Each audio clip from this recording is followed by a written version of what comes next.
Welcome to the videos of Unknown Mysteries. November 24, 1971. A Northwest Orient Airlines flight departed Portland, USA. It's a quick 30-minute flight to the nearby metropolis of Seattle. There were not many people on this aircraft. There were just 36 passengers and 6 crew members on board. However, these travelers were not aware that this flight was being hijacked. One individual, D.B. Cooper. The hijacker had the appearance of a typical businessman. That's how he was dressed. Black trousers, white shirt and business suit. His age was probably in his mid-40s. He chose to sit on the plane's last row on purpose. 18E is the seat number. This guy addressed himself to an air hostess as soon as the plane took off. He calls himself Dan Cooper. Florence Schaffner was the hostess. He then gave the flight hostess a note while grinning broadly. Schaffner was a 23-year-old woman who thought that this man was trying to flirt with her. So, she took that note and kept it with her without reading it. Seeing this, Cooper told her that she should read the note. He said that he had a bomb. When Schaffner opened the note, it was clearly written in neat handwriting. "Miss, I have a bomb in my briefcase, and I want you to sit by me." Schaffner quietly sat next to Cooper, but she still couldn't believe that he actually had a bomb. So Cooper opened his suitcase to show it to her. Some red cylinders, wires, and a big cylindrical battery were in the suitcase. There was no doubt that it was a bomb. Cooper made his demands to the air hostess. He wanted $200,000 by 5 p.m. that evening. That too in cash. He wanted all that cash in a bag, along with 2 parachutes in the back and 2 parachutes in the front. When they eventually landed, he wanted to have a fuel truck ready to refuel the plane. He warned her against trying anything strange, threatening to blow up the plane otherwise. The other passengers on the plane were unaware of this, and air hostess Schaffner didn't want the other passengers to know. She quietly went into the cockpit and showed Cooper's note to the pilots. Another air hostess, Tina Mucklow, was informed about this, and she sat beside Cooper.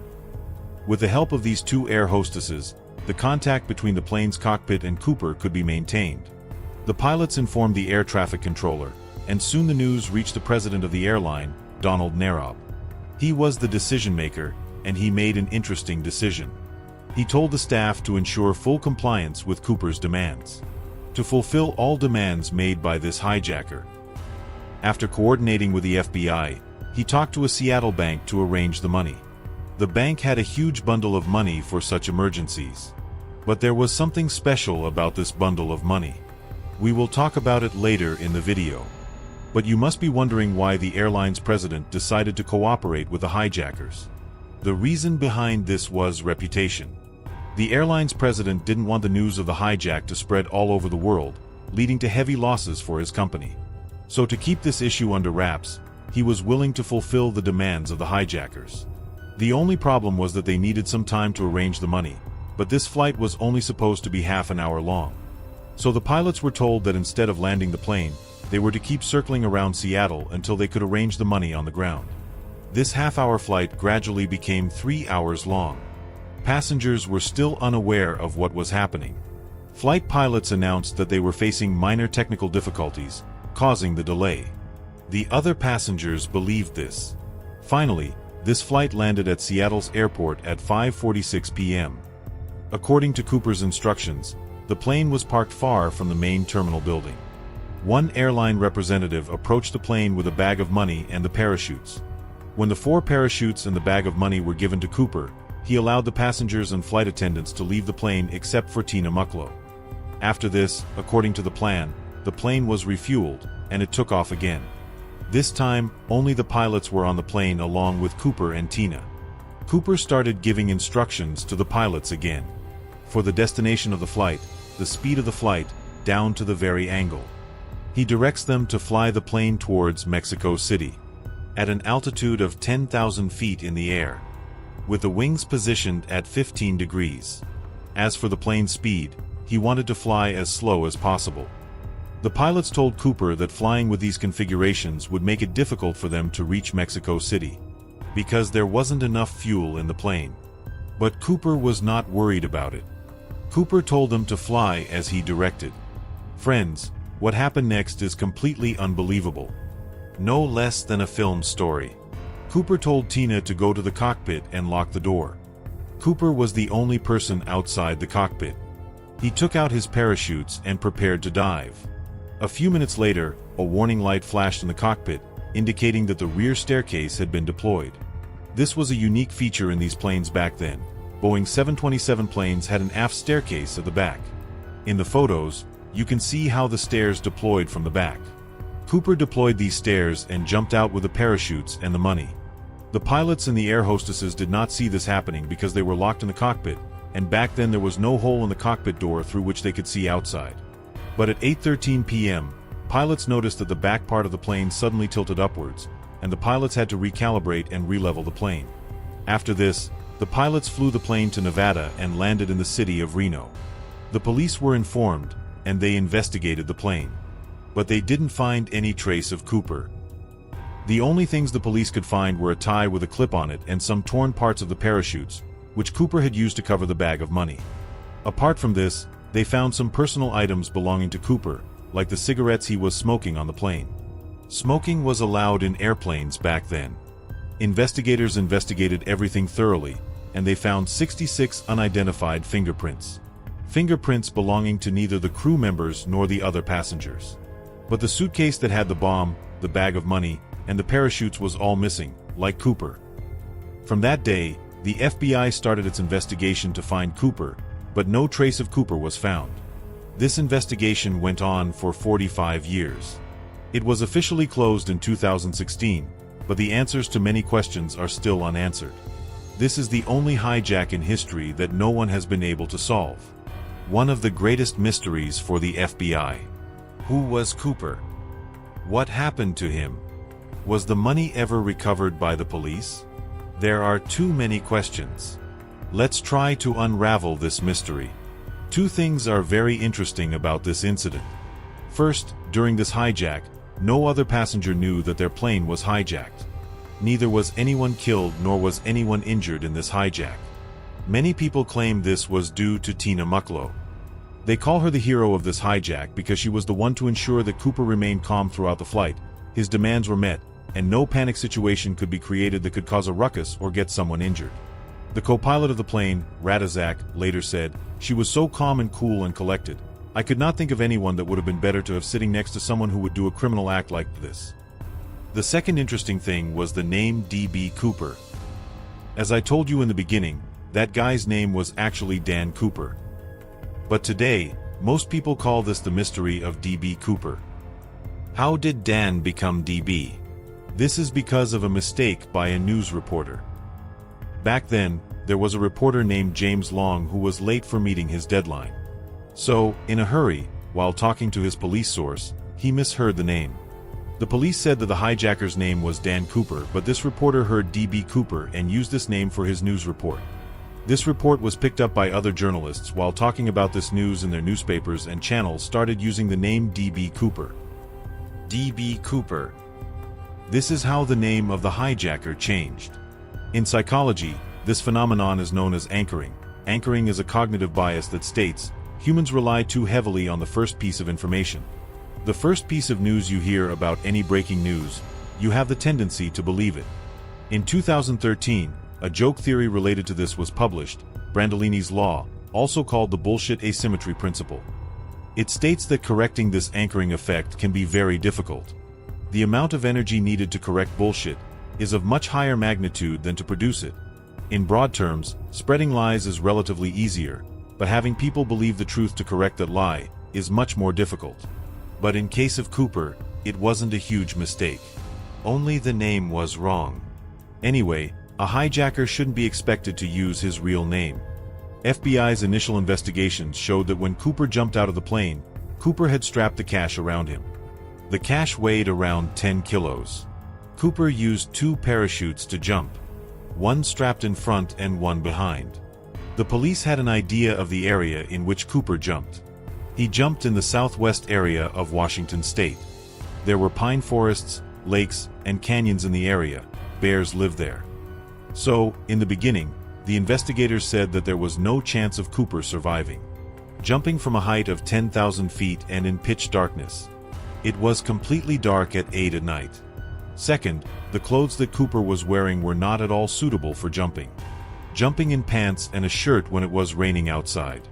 With heavy, black clouds in the sky, at the height of 5,000 feet. It means that Cooper could not see anything while falling. On top of that, the wind speed was important too. It was estimated that when Cooper jumped, he had to be traveling at the speed of 320 kilometers per hour. The United States Parachute Association believed that there was another problem on top of all this, the cold water. In November, the temperature in this American region is very low. If Cooper had fallen into a lake, it would have been almost impossible to escape from there. In such cold water, hypothermia would have set in within a few minutes. And on top of that, the weight strapped on Cooper would have made it more difficult to swim. But despite all these, some such reasons surfaced later, which force us to think that perhaps Cooper survived this jump. The reason for this was that after Cooper's incident, there were many similar incidents. When Cooper's hijacking made news all across the country, more hijackers thought of using the same tactics. At least 5 people did the same copycat hijackings. And all these 5 people survived after jumping off the plane. One of them was Martin McNally, who hijacked a plane on June 24, 1972. He used the exact same modus operandi. He demanded a sum of $500,000.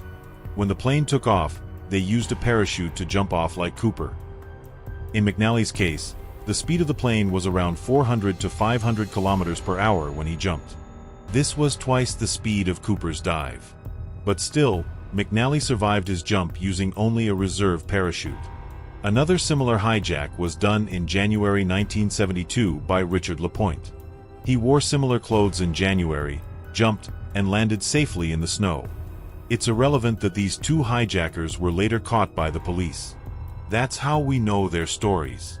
But the FBI thought that if these people could jump in conditions that were worse than when Cooper jumped, and they managed to survive, then it was possible that D.B. Cooper survived that night.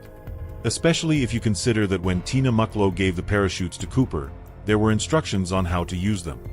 But Cooper told Tina that she didn't need to read the instructions. He knew how to use them. So now, since the FBI started assuming that Cooper could be alive, their next task was to search the place where he had jumped. Actually, the police had started searching those jungles the day after the hijack. The police were looking for a body, a torn piece of the parachute, or a $20 bill. At the beginning of the video, I told you that the money given to Cooper was special. The special thing was that there were $20 bills. 10,000 notes of $20, $200,000 in total. And the serial numbers of these notes were noted down by the bank. The FBI spread the list of serial numbers throughout the country. From banks to casinos, everyone was told to inform the FBI if they got the notes of those serial numbers. But it was becoming more and more difficult for the investigators to find Cooper because where could the search area be drawn? There were many variables. What was the wind speed while the plane was flying?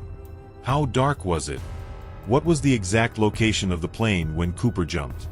After jumping, at what height did Cooper deploy his parachutes? And in which directions could the parachutes have gone?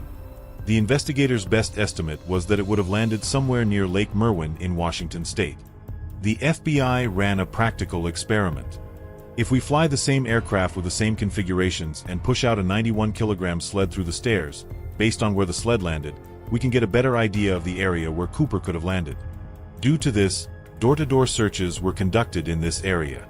The local farmhouses, the police used to knock on every door to investigate and to ask people. Petrol boats were running on Lake Merwin and Lake Yale. One company used their submarine for the search.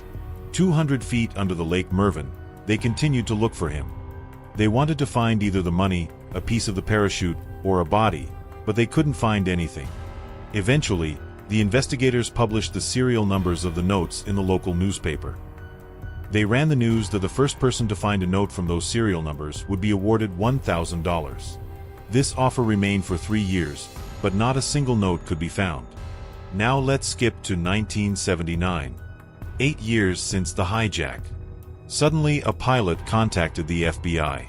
His name was Tom Bohan, and he worked for Continental Airlines. The night of the hijack, 4 minutes behind Cooper's aircraft and 4,000 feet above, another aircraft was flying, which was being flown by Tom. Tom recalled the storm that night and said that he had never seen such a storm in his entire career. He said that the FBI's calculations regarding Cooper's drop zone were off by 80 degrees. Since he was on a plane that night, he had a better idea of where Cooper landed. He told the FBI that they should be searching near the drainage area of the Washogal River. A few months later, Tom's suspicion was proven right. An 8-year-old boy found some $20 notes lying on the bank of the Columbia River. All of these were $20 bills, and some of them were still in bundles held together with rubber bands. In the case of hijacker D.B. Cooper, the first break in the only unsolved airplane hijacking in United States history came on a Columbia River beach. Another search was conducted around this place, but they couldn't find all of the money. In total, they could find only $5,800. And Tom's hypothesis of Cooper landing in this area was proved correct. Tom had said that Cooper must have landed somewhere near the Washogal River. And the money found was downstream of the same river. After this, the FBI searched the area in the hope of finding a body or some pieces of the parachute. But they couldn't find anything. FBI agent Richard Tosaw believed that Cooper must have drowned in the cold water of the river that night. An 8-year-old boy dug up the shreds of $3,000 on Sunday. As soon as the police checked the serial numbers of these notes, it was immediately confirmed that this was the same money from years ago that was given to Cooper. An interesting fact here was that the 8-year-old boy who found these notes was given some portions of these notes as a reward. And in 2008, when the boy grew up, he sold 15 notes in an online auction. And in return for these $20 notes, he got $37,000. Because Cooper's case was so popular all over the world, people were ready to pay such a high amount for these notes. Another big question that arises is that regardless of what happened to Cooper after jumping from the plane, who was Cooper actually? About where this guy came from and what his identity was. The FBI did not have much to help answer this question. There was a tie and tie clip left behind by Cooper. That tie clip was actually golden, and in that tie clip, they found some specific microscopic particles. In March 2009, a research team started researching these microscopic particles using new technology. There was a paleontologist on this team, a scientific illustrator, and a metallurgist. They used electron microscopy to examine these particles. Some portions of the tie clip were of unalloyed titanium, with traces of aluminum and titanium antimony alloy. Their findings suggested that Cooper worked in a chemical or metal manufacturing plant or in an aeronautical engineering company. Maybe he worked at Boeing itself. Because the unalloyed titanium that was used in the tie clip back then was used in aircraft fabrication facilities. The periodic table of Clue, say scientists, suggests that Cooper had access to a manufacturing company that made airplanes. Like the one he jumped from. Perhaps a company with a connection to Boeing. In the first year of the investigation, the FBI talked to the passengers and flight crew to make a sketch of Cooper's face. What did Cooper look like? The first sketch, created by November 28, 1971, looked like this. But air hostess Schaefer and many witnesses said that it was not an accurate representation. It took another year to make a new sketch. This wasn't very accurate either.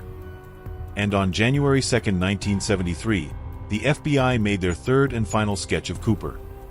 After seeing this new sketch, an air hostess said that this photo was accurate. Looking at this drawing, it can be easily said that Cooper looked like this. Dan Cooper's real face and his possible profession were revealed to the world. Many people started making new theories about his identity. About who Cooper was. Larry Carr, who had led the investigative team from 2006 to 2009, believed that Cooper was an aircraft cargo loader in the Air Force. Because cargo loaders were given basic jump training. How to wear parachutes, how to deploy parachutes. And even on the working of the plane, how to deploy the stairs in the plane, they know all this. Based on these descriptions, the FBI released a list of more than 800 suspects. 800 people, any of them could be D.B. Cooper. But 20 of them were seriously considered. 2 to 3 of them have interesting stories. One of them was Richard McCoy, an Army veteran of the Vietnam War. 5 months after Cooper's hijack, he hijacked a plane in a manner eerily similar to Cooper's. A Boeing 727 plane. He demanded 4 parachutes and $500,000. The young man wanted $500,000 and requested 4 parachutes. After taking the money, he deployed the rear stairs and jumped. But the only difference was that just 2 days after the hijack, the FBI found him and arrested him.